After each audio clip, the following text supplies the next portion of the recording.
Hey, welcome or welcome back. If you've seen my most recent video about the Archmaesters, then you know I want to look at everyone the Citadel has churned out.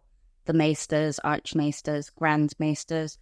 Who are they? What are they known for? Who have they influenced? We are going to look at all of them. We've previously looked at all of the Archmaesters, and believe me, by the end of that video, my voice was going, so I thought, right, we're going to have it. We're going to look at the Grand Maesters today, from the first one up to the end of the War of the Dance of Dragons, which, if you don't want spoilers, then it gives you the option to, off your pop at that point if you don't want spoilers. So, today, let's talk about the Grand Maesters. So, long before the Targaryens even landed on Dragonstone, the Citadel was a well-known beacon of knowledge and learning, and all of the noble houses of Westeros, the lords and the petty kings, they already had maesters going out to them and advising them. Even when the Targaryens had first landed on Dragonstone, so Aegon the Conqueror, before he'd even done any of his conquering, he'd visited the Citadel with his sister, Visenya. Is it Visenya? Yeah. And he, like his house, had maesters of their own. Well, even in 5 AC, as the First Dornish War was still going on, 5 AC being AC after conquest, like Aegon's conquest. So he's conquered. He's got all of the kingdoms. Thorne's still fighting away. So the First Dornish War is still going on, but Aegon, he understood the need for loyal, sage advice, someone to help rule his newly forged empire. He approached the Citadel and asked for one of their Archmaesters. The conclave of the Archmaesters, so all of the Archmaesters, I think, because we don't know if it's only specific ones. I'm sure all Archmaesters create the conclave. They elected their first Grand Maester for the royal office, and he is sworn to serve for the good of the whole realm, not just that house that they are assigned to, like as they're sending maesters out. The responsibility of choosing the Grand Maester is a tradition that has remained with the conclave ever since, and supposedly their selection is based on the most educated and unbiased maesters. The first Grand Maester selected was Archmaester Ollidar. He became Grand Maester Ollidar. Am I saying that right? I think so. He was experienced in his years, by experienced, I mean old, and he was the keeper of histories at the Citadel. His Archmaester's mask, ring and rod were made from bronze for his subject of expertise. And I know, if you saw my Maester video and you know about the links, I did say that history was copper, not bronze. It could be a typo within the text or something that has been changed over the years. We don't know. Anyway, so yeah, he's an old dude and he died less than a year after his appointment. Ollidar was succeeded as Grand Maester by Archmaester Lyonce in 5 AC. His ring, mask and rod were gold, and he held the office for 7 years until he slipped and broke his hip and died in 12 AC. This was the year of the birth of Prince Maegor Targaryen, the second son of King Aegon I, and the first one with his sister, Visenya. Meanwhile, the Dornish War had reached new heights of brutality, with the Targaryens leaving Dorne a blasted land beset by famine and blight, and the Dornish taking vengeance with attacks such as the infamous assault of Lord Will at the wedding of Sir John Catherine and Alice Oakhart. So when the next Grand Maester was appointed, he had a lot to deal with. The next Grand Maester was Gawain, and between 20 and 26 AC, he was assisting Sir Osmond Strong, the current Hand of the King, with erecting the walls of King's Landing. After Aegon I died and his heir Aenys first took over, Gawain remained as Grand Maester advising the new king. In 41 AC, The faith militants started their uprise against the crown, and Aenys retreated to Dragonstone, where he later fell ill, and Gawain, he despaired. He really tried to improve the condition of the king, but Aenys died the following year. So, in 42 AC, the elderly and grey-headed Gawain protested the coronation of Aenys' half-brother Maegor I. Gawain stated that following the laws of inheritance, the crown should pass to Aenys' oldest son, Prince Aegon. Maegor beheaded Gawain for his protests with Blackfire. After Gawain's death, there were no further protests at Dragonstone. I bet there weren't.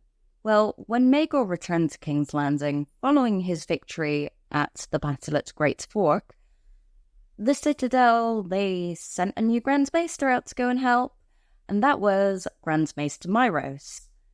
When King Maegor declared his intent to take Tyanna of the Towers as his third wife, Myros dared to speak against the marriage openly, stating that Maegor's true wife, Cersei Hightower, awaited at Old Town. Maegor heard him out in silence before drawing Blackfire and killing Myros where he stood. Another one bites the dust. 42 AC saw a third Grand Maester sent to King's Landing and the fifth overall.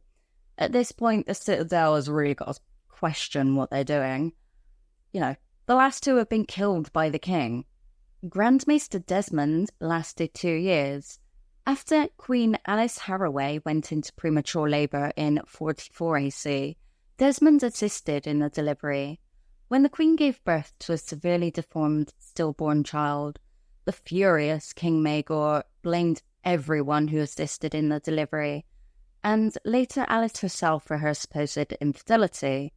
The king eventually ordered the executions of Alice, her Lord Father Lucas, her scepters, midwives, and Grand Maester Desmond. King Maegor, guys. Top dude. The sixth Grand Maester is Bennifer, and after Maegor decided to take another wife, Bennifer suggested a match with Lady Clarice Dane of Starfall in the hopes of detaching her lands and house from Dorne.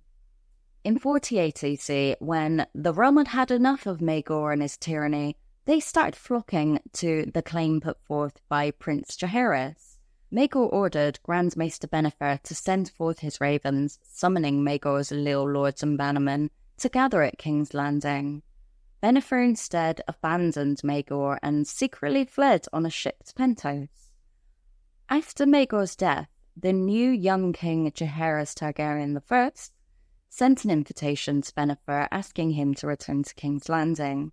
Although Bennifer was fearful he might be executed for treason, he returned and was reinstated into his office by Jaehaerys.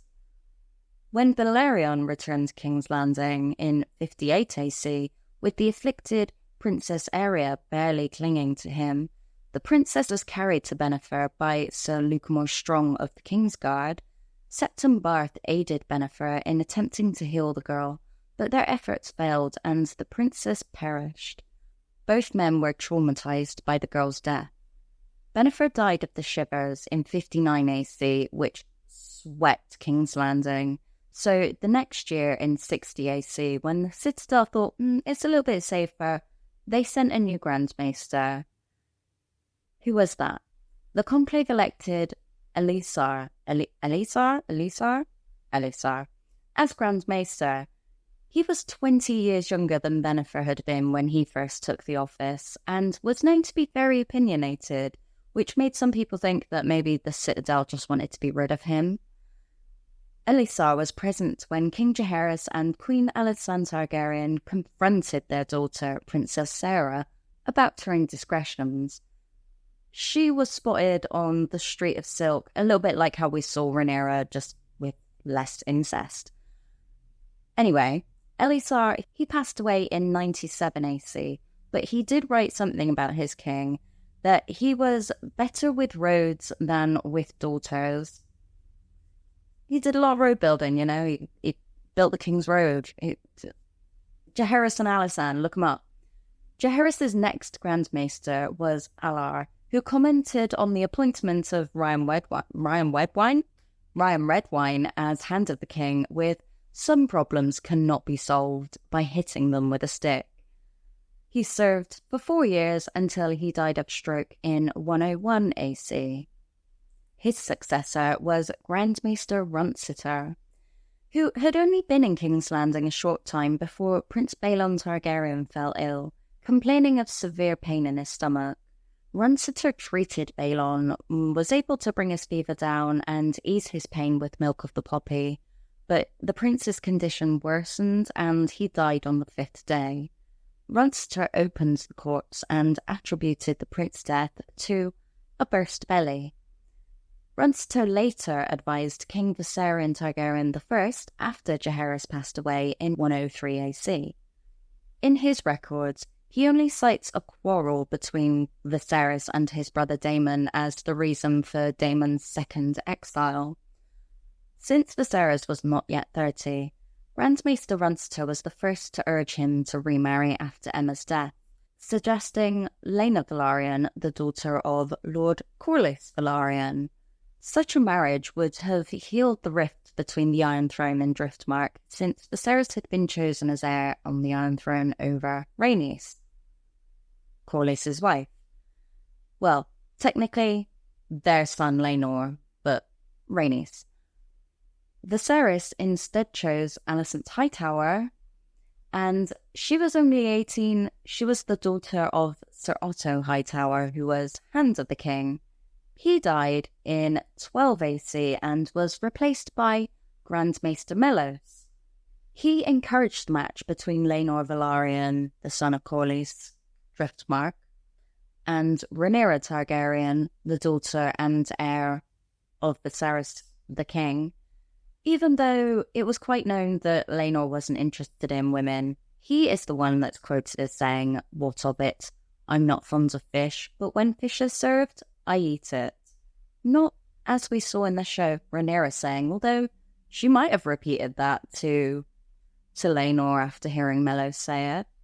He also counselled forgiveness between Viserys and Prince Daemon. In 120 AC, Mellos, in his writings, is the one that suggests that the fire at Harrenhal that killed Lord Strong and his son and heir Sir Harren Strong, Rhaenyra's lover, was ordered by Viserys. He thinks that the king had come to accept the rumours that his grandchildren by his daughter Rhaenyra were really bastards by Harwin, and thus decided to keep the truth concealed and kill the man who had dishonoured his daughter. When Viserys fell ill and sliced his hands open on the Iron Throne, Mellos was unsuccessful in treating the laceration. Princess Rhaenyra flew her own maester, Gerardis, from Dragonstone to treat her father.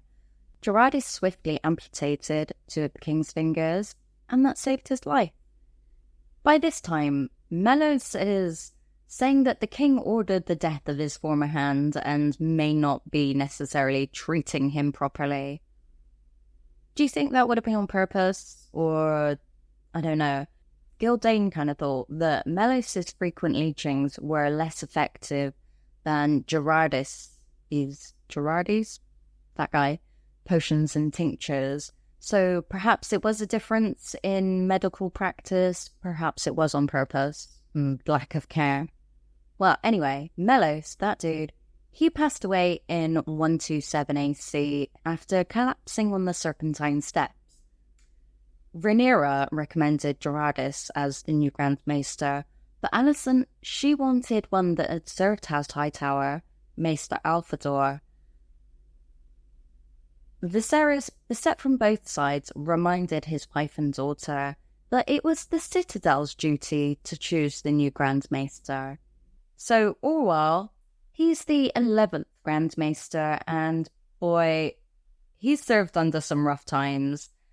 Orwell is an old man with a beard, and reportedly from noble stock. Under his care, the ailing King Viserys regained some of his former vigour. However, 2 years later, in 129 AC, Viserys croaked it, and things got really tense. It was the events kicking off that we know as the Dance of Dragons. Side note, there's going to be spoilers probably from here on. So, cheerio. If you're here and you don't mind spoilers, I love spoilers. Carry on. Immediately following the death of King Viserys, Orwell was summoned to have a small council meetings in the chamber of Queen Alicent's High Tower, and according to Munchen's true telling, Orwell protested when Sir Otto Hightower spoke of crowning their new king, although other accounts insist the protest was made by Lord Lyman Beesbury. Sorry, I can't say that without going, Beesbury. Seems like it would have had to have been Beesbury, though, because Orwell continued as Grand Maester. In fact, he even pleaded with the new King Aegon to go and send terms to Rhaenyra on Dragonstone after her arrival coronation. And his idea of offering diplomatic terms were supported by the Dowager Queen Alicent and Aegon's wife, Queen Helena. So, in the show, we see Otto doing this, but Aegon agreed to make an offer, which Orwell went and presented to Rhaenyra on Dragonstone. When Rhaenyra demanded to know why he served Aegon instead of her, Orwell gave a long and detailed answer, according to Munchen. According to the testimony of Mushroom, however, Orwell only stammered and lost control of his bladder. Rhaenyra had Orwell's chain stripped from his neck and given to Maester Gerardis, and Orwell and his envoy were sent on their way. Rhaenyra appointed her own Grand Maester, obviously. We'll look at him after. Later, when Aemond was regent for his brother, Orwell was in favour of asking Storm's End for help. Aemond ignored Orwell's idea, as well as other calls for caution. During the fall of King's Landing to Rhaenyra in 130 AC, Orwell was tasked by Alicent to send out ravens for help, but he was arrested by 4 gold cloaks when he arrived at his chambers. He was subsequently escorted to the Black Cells. After Rhaenyra's flight from the capital, he's released from the dungeons by Sir Perkin the Flea, and when Lord Boros Baratheon's army reached the shores of Backwater Rush, Orwell and Queen Alicent accompanied Lord Larys Strong to treat with him. After Aegon was restored to the throne, Orwell remained in office as Grand Maester until the king's death. He was accused of having played a part in the death of King Aegon by Lord Cregan Stark and was imprisoned. There, Orwell began to write his confessions. Under torture, he confessed to having given the poison used to kill the king to Lord Larys Strong. Although Orwell claimed that he had not known what the poison would be used for, Cregan judged him complicit in the king's death and sentenced him to die. However, during the morning of the executions, Orwell followed the lead of Sir Perkin the Flea, who declared he wished to join the Night's Watch. Before he was to take a ship to the Wall, Orwell bribed a guard and fled, dressed in a beggar's rags. Orwell shaved his hair and beard and took the name Old Will. As Old Will, he began working in a brothel called Mother's, located on the Strait of Silk. There, he swept and scrubbed floors, inspected patrons for pox and mixed contraceptions such as moon tea and potions of tansy and pennyroyal for the workers of the brothel. He was discovered after having taught some of the girls how to read. When one of the girls demonstrated her new skill to a sergeant of the City Watch, he grew suspicious and questioned Old Will. When Orwell's identity was discovered, he was arrested once again. The small council considered Orwell to be an oathbreaker and sentenced him to die. However, the blind Sir Tyland Lannister, the Hand of the King, insisted that as the office of the King's Justice had not yet been filled, the execution would be put on hold as he himself was not able to perform the execution. Tyland had Orwell confined to a large, airy, comfortable tower cell where he would remain for 2 years. He was even provided with ink and parchment so he could continue to write his confessions. During the winter fever in 133 AC, Orwell was released from his cell after many of the maesters in the city had already died from the fever. Orwell worked tirelessly treating those who had fallen ill.